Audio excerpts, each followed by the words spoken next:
मेरी तबीयत खराब है, आपको वीडियो क्यों आ रहा है? अभी बस देख रहे हैं आपको, वो देख रहे हैं आपको। आप उन्हें बताएं कि आपका अपेंडिक्स का ऑपरेशन हुआ है। ये कीड़ा था ना इसके अंदर कीड़ा था। देख रहे हैं व्यूअर्स। हेलो व्यूअर्स, कैसे हैं आप लोग? ये आयो ना, बताएं अपेंडिक्स का ऑपरेशन हुआ? अच्छा, दर्द हो रही है आपको? अभी ये क्या लगा आपको? कैनोला लगा। तो आपने प्रेयर की थी तो आप ठीक हो गए हैं ना? हाँ? इसके ऊपर अपना नाम भी लिखा हुआ है, दिखाएं ना आप। ये देखिए, आयो ना।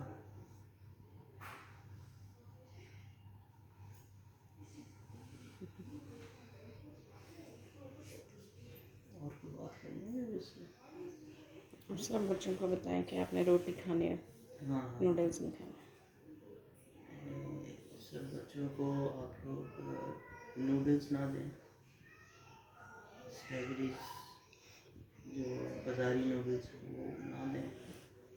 डॉक्टर ने सख्ती से मना किया है। ताकि वो कॉन्स्टिपेशन चीज़ इस चीज़ का सबब बनती है। जब कॉन्स्टिपेशन होगी ज़्यादा अर्सा, 1 से 2 दिन, तो वो फिर अपेंडिक्स बनने का ख़तरा होता है। तो ये इसी वजह से हुआ है। आप लोगों से रिक्वेस्ट है कि आप लोग बच्चों को नूडल्स ना दें, ठीक है? आप नूडल खाएंगे? नहीं, गुड गुड गर्ल। चलें जी, हमें अपनी दुआओं में याद रखें। Bye bye. मैं खुद बीमार हूँ, ये देखें, मुझे भी डायरिया हो गया था, अभी इशू